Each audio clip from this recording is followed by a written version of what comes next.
Metal-heads.de.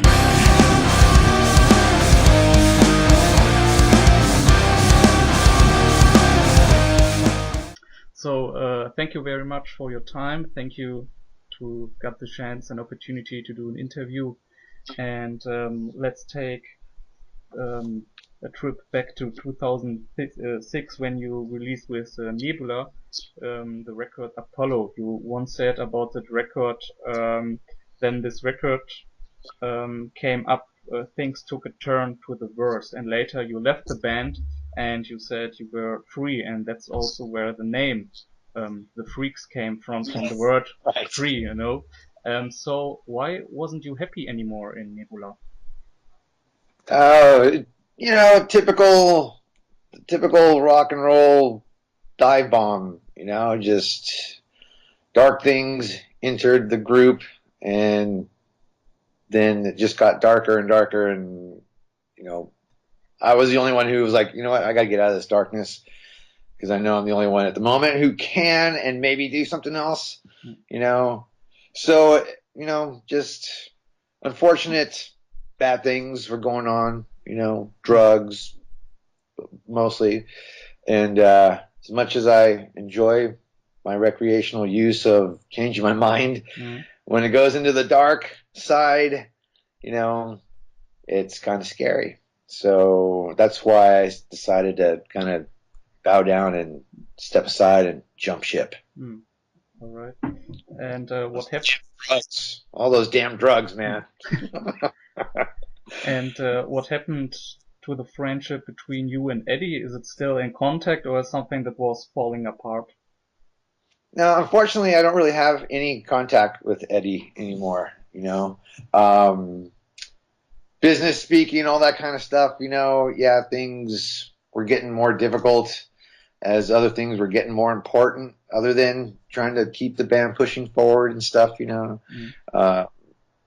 Other allegations here and there, whether they were, about bad things or other non-related things.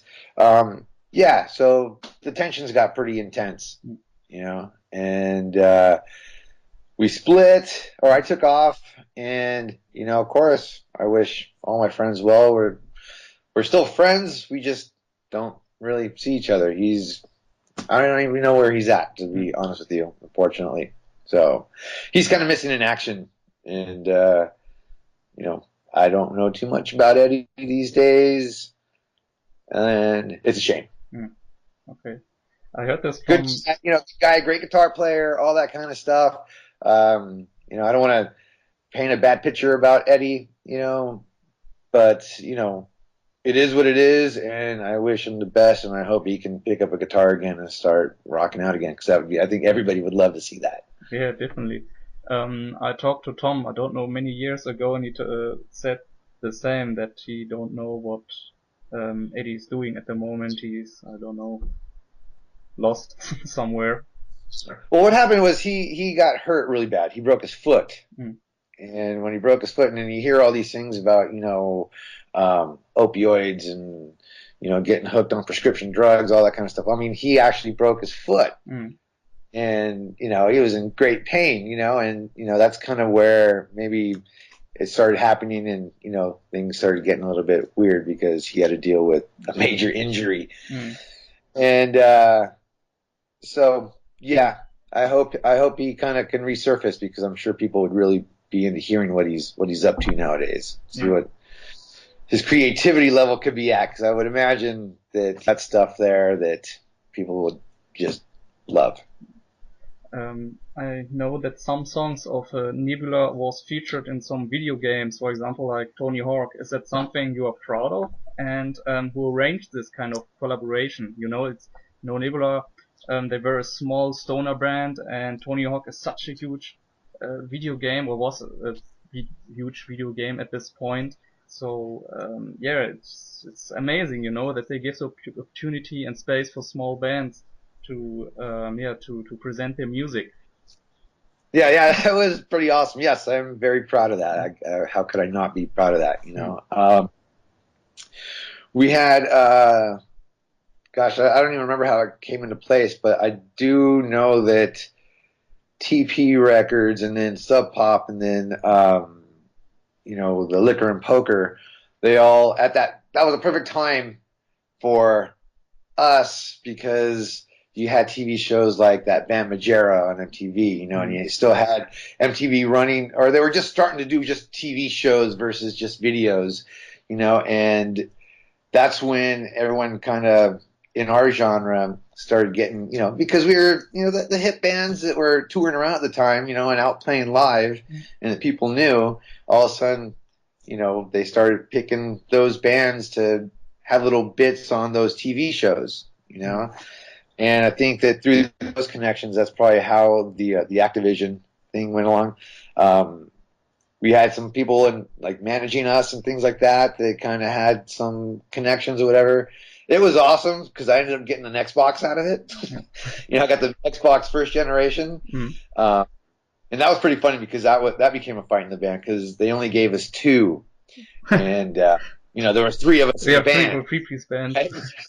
So when it came time to who gets the Xboxes? That's when both me and Mark were like, well, we get the Xboxes because you get the phone. Yeah. Sub Pop gave us a phone to use for the band, and Eddie had it always in his pocket and he used it as his own phone. So you have the phone, we get the Xbox, and it was settled. That's cool, man. It's a cool story.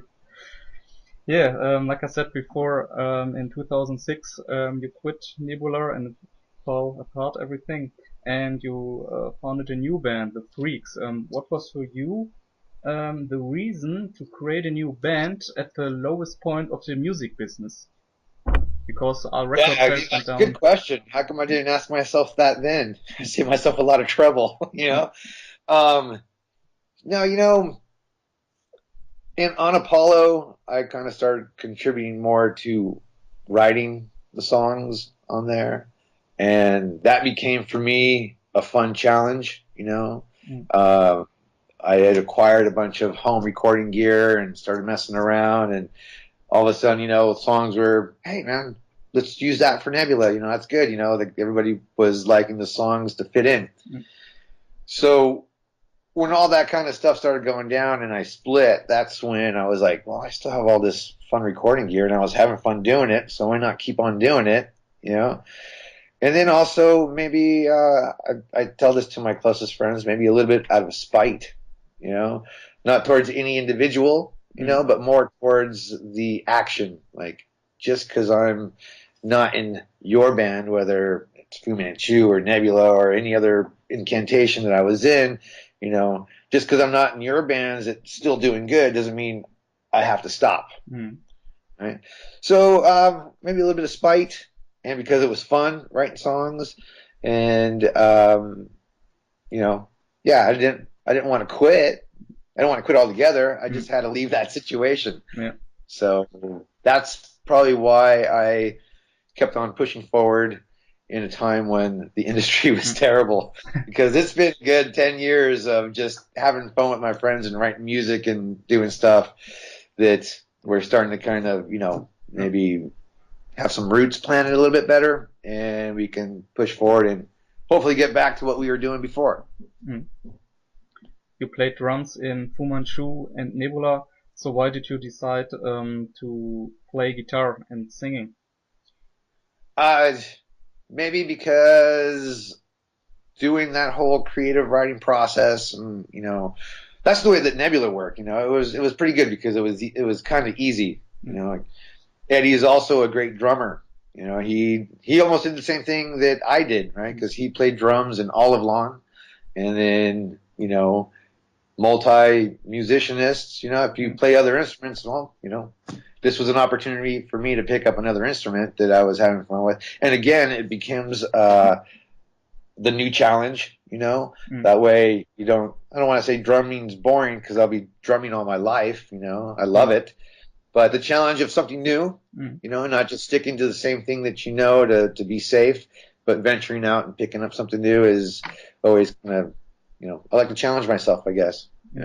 Plus, you know what they say, that nobody wants to listen to the drummer songs.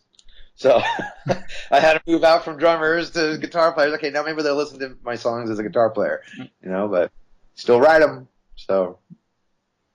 And so how are you creating songs for the Freeze? Is it like you are doing demos and sending to the other guys, or is it like you are jamming in a room and everybody is sharing his ideas and develop these songs?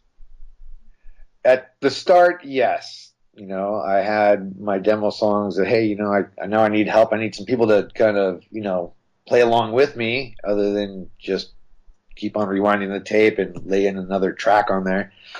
So, yeah. And, we're a lot older, so we don't really have that luxury of time to just go and hang out in a rehearsal room and jam and see what happens, So, yeah, it's got to be a little bit quicker. We all have families. We have other things we have to tend to, So because of those responsibilities, yeah, it makes it a lot easier to move forward with an idea if you pitch it as a demo. We all have the equipment to be able to do it, and then from that point, because usually it's not like a full song. It's like I have these parts and I have these parts, and I think these two parts can mesh together, and then then Jonathan could come into the rehearsal going, I heard those two parts and I came up with a bridge for it. So there still is a group collaboration with that way that we do it.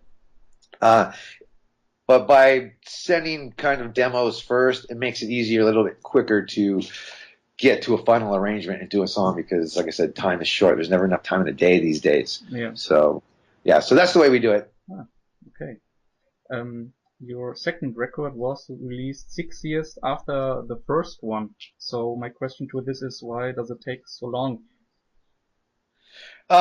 Again, time is an issue. The first record was more of just, hey, I'm free to get as weird and as crazy as I want to get. So it was more a fun record that was never intended to become, now there's a second record, now there's a third record, all that kind of stuff. It was seriously, when you say it was a project idea, it was a project idea.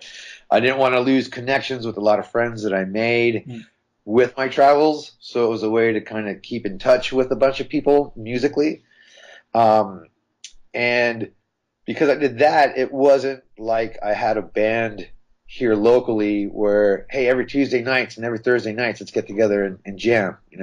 This was people in Seattle and San Francisco, all over the world, all over the States. So, after that record kind of was done and over, and I was able to actually get my friends, a couple of friends, to go and tour with it, and we had fun. Then everyone, goes back home and they start doing all their things within their cities. So that's where that gap happened, Then I was like, you know what? Yeah, that was fun. I still want to do it, and you know what? I'm going to be smart about it this time. Instead of just going so super wide with everybody I know, let's get close to home and, let's find some local players here that I've known for a long time. Luckily, everybody was available, so, and I had a couple other, handful of tunes, because in 6 years, I have a big backlog of tunes that you write in 6 years that are just, it's like Father Mackenzie, I'm in my garage writing songs that no one will hear. So, finally I was able to kind of hook up with Tom again and meet up with Jonathan again and, find Esteban again and, have Bob there, and even Hari before, the drummer on Full On, from Boston moved to LA. So I was like, okay, everybody's in town, right? So let's go ahead and keep on doing this. And then it was like, we did have a question. Do we keep the name The Freaks or do you start something completely new? And everyone was like, well, I think it's a silly name. It was fun for the project, kind of Freaks with 2 E's, come on, But it kind of stuck, and everyone was like, hey, why not, So it made it easy to kind of use a little bit of that foundation to keep the band going now.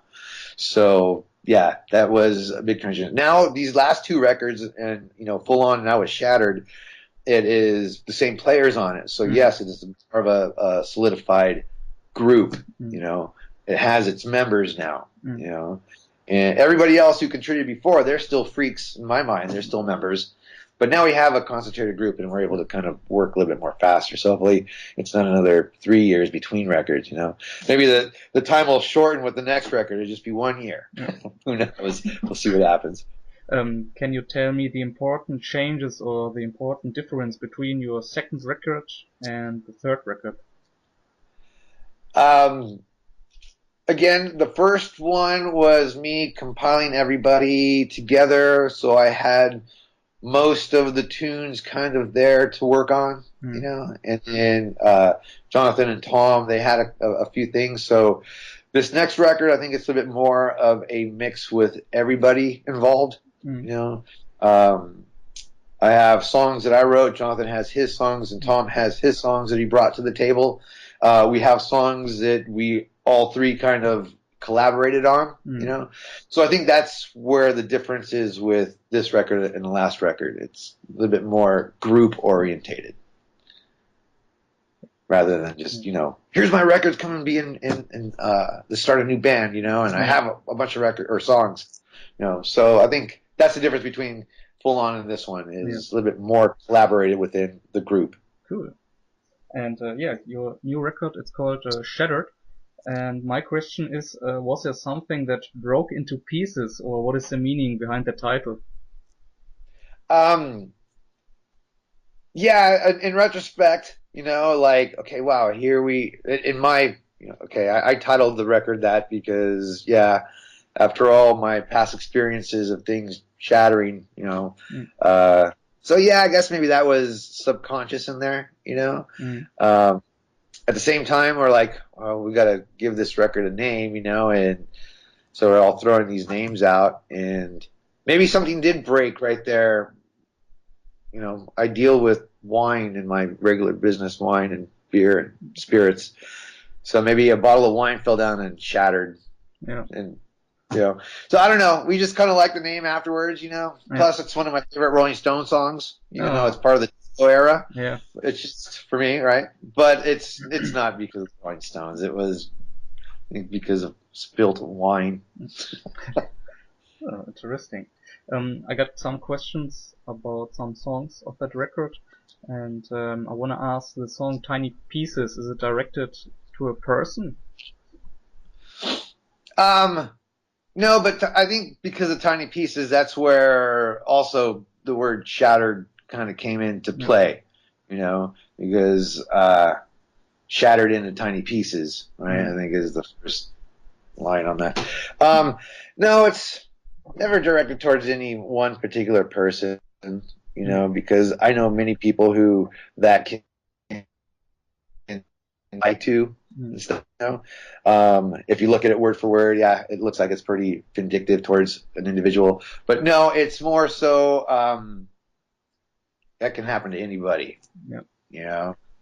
And again, writing the words, I'm sure something kind of happened that spawned them off. But at the moment, it kind of inspired lyrics, but in the end now, I can't even remember what that might be. I took the moment for the moment and wrote it down, and it just kind of stuck, But it looks like it could be intended towards any individual person. A lot of times people think that I always write these songs about Eddie, but that's not really true, because everyone thinks Eddie's broken, or has had problems and all that kind of stuff. But no, that's not the case. No, I don't want to think that. When I'm listening to the song, I think the first line is something you say. You think I'm stupid or something like that. I think you something, I don't know, I can't remember the exact line. So I was thinking about, you were pissed about someone, I don't know who, did something to you or something like that, but not that there's a connection between you and Eddie, or that the song is a connection to Eddie or something like that. So no, I mean that could be anybody, and it might have been somebody at the moment who pissed me off, or said something that, what do you think, I'm stupid, kind of something like that. But no, not towards anyone. I mean, it could be towards somebody I work with. It could be towards somebody in my family. It could be towards a magazine critic. It could be towards anybody, and I'm sure that at the moment, yeah, somebody commented to me, and I was like, "What do you think? I'm stupid?" And yeah, you know what? Hey, what do you think? I'm stupid? Think I'm stoned all the time or whatever? I blaze for days. So yeah, sometimes it's telling little tales on your experiences. But in the end, it's moments caught in time, and it's nothing that I dwell on. So I can't even remember who it was that pissed me off at that moment. Okay. I'm just glad they did, because I was able to write some words down to it. Yeah. Cool inspiration. Definitely. Yeah. I got to piss more people off for inspiration. My favorite song on that record is I Am a Mess, and I like the intro riff and the melody. So my first question is, who came up with this idea, and who is the mess? Okay. This is a fun, it's a fun song. I love a song. Tom wrote the song. Tom came in with the demo for the music, right? And then I came up with the lyrics, and you always look for some kind of an inspiration to write about, and then I've known Tom for so long, and he's one of my best friends, right? A great mate, if you will. Tom is from the UK, so with all the years and all the experiences, I was like, maybe since Tom wrote the song, I'm gonna let Tom inspire the lyrics. So yeah, Tom is a mess, right? But he's all in the best of ways, So there was a little bit of some comedy involved with writing that one. But yeah, and I think Tom kind of was honored when I told him, yeah, that song's about you, Tom, since you wrote it. He's like, all right, awesome. That's cool. So all in jest, and it was all for good fun. It wasn't anything serious, and it never is. I never would ever really want to write a song to hurt anybody. So interesting. I want to ask, are you listening to different stoner bands or desert rock bands at the moment, or someone who inspires you, or someone you say, hey, that's a new band with a new vibe, that's cool, check them out? Yeah, I mean, as far as desert and stoner and stuff, I mean, there's plenty of bands from here. There's plenty of bands everywhere now that really just love that genre. Yeah. So you don't have to go to the desert to get that desert music sound anymore. I've never really stick to one genre. I love all types of music. And I think I've always said that if it sounds good, regardless of the genre, and I like it, then you know what? I love it. So I love music from all different eras, 50s, 60s, 70s, 80s, 90s to the present. If you want to know about some present bands that I'm listening to now, there's some pretty cool ones. We got some great bands here out of LA and stuff. Bands out of San Diego, Southern California. I mean, everybody knows Radio Moscow. And we played a bunch of shows with them. In fact, the Freaks' very first show was with Radio Moscow in Holland. I also enjoy a Danish band called the Wands. And they really did back into. Have you ever heard them? No. No. Okay. They dip back into a really kind of psychedelic '60s sound. And again, my great friends from Baby Woodrose, from Denmark. I could totally tell that they were like, inspiration for this young band called the Wands. But they're great. You look them up. They're fantastic. And it seems like instead of really digging forward to bands today, a lot of times I try to dig even further down into the hole of bands from yesterday. So digging into a whole different slew of South American psychedelic music from the '60s. I love that. But other bands from around here nowadays, like I said, the Wands. Of course, everybody knows Radio Moscow. It's funny because every time I go into an interview, I know, okay, they're going to probably ask me this question. I should, I should write down some of the names because now that you got me on the spot, I kind of forget. but there's also another band from Los Angeles called Wand, just Wand, like the same name but no S. Yeah. And they're pretty awesome too. From the things that I heard. Mm. So those are some bands I would mention. And there's so many out there nowadays. And it's great being on this label because I'm able to learn a bunch of new bands as well by now tapping in with Heavy Psych Sounds. Yeah. Black Rainbows. They have a great roster on their label, and I'm really stoked to be on it. I'm stoked to be able to kind of, to get this thing down with them. So it's great for me. I've been under a rock for the last 10 years, and then a record comes out and it takes me 6 years. I'm under a rock, so I'm crawling out of that rock, and I got my eyes and my ears wide open, so I keep on looking as well. So far those are the bands that I've found, or the Wand, and I'm hoping to find a lot more, of course. Yeah, cool. You said before that you played in Holland with the Wands, and my question to this is, will you one day return to Europe with the Freaks, of course? No, we never played with Wand. The very first show in Holland was with Radio Moscow. Oh, Radio Moscow. Yeah. And that was like a road burn anniversary type thing, right? So, I still hope to run into Walter from Roadburn to thank him, because that was the Freaks' first show ever, and he took our chance and he let us play that show. So the question again was, will we return to Europe? Yeah. And the answer is yes, of course. We're actually looking at dates in March right now. So March of 2017 is what we're looking for. Dates have already kind of started being booked, and at the moment it looks like it's a little bit more Central Europe, so Italy and Germany and some of the countries in between. Going back to Holland, I'd love to go back to Scandinavia. I'd love to hit the entire European continent and everything that surrounds it. So hopefully with Shattered we can pick up a little bit of some spread the word around to get us over there, because maybe that's the other reason why I never stopped, is because I want to get back to Europe. Yeah. I want to have that fun that I was having again. You know what I mean? Yeah, sure. And relive those good old days. Yeah, definitely. And do you have any goals else which you want to reach with the Freaks in the next month or years, or with the record? Well, I hope the record does well.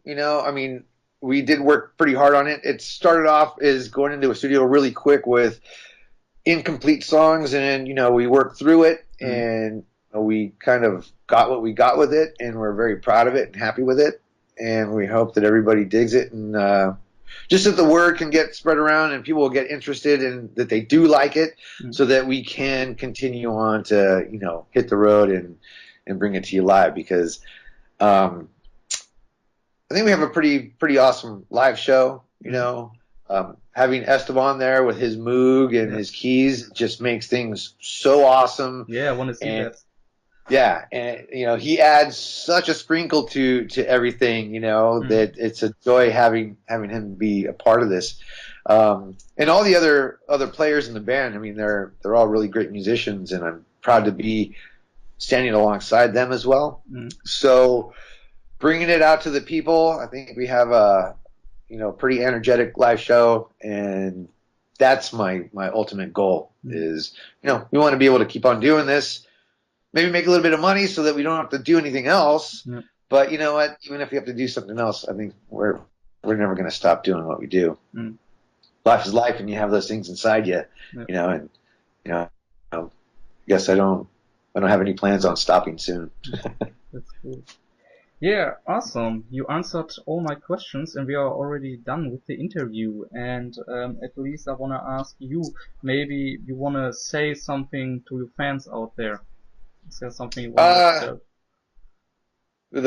The main thing is just a big thank you, because there have been people who kind of stuck out with me throughout all the different changes and the different bands I was in, are still interested in what I'm doing. And for that, I'm forever thankful to it, So, to all our fans out there, You rock. You're awesome, and we hope to see you in person soon. Cool. Thank you very much. Yeah, right on, Kai. Thank you very much for the time. Metalheads TV.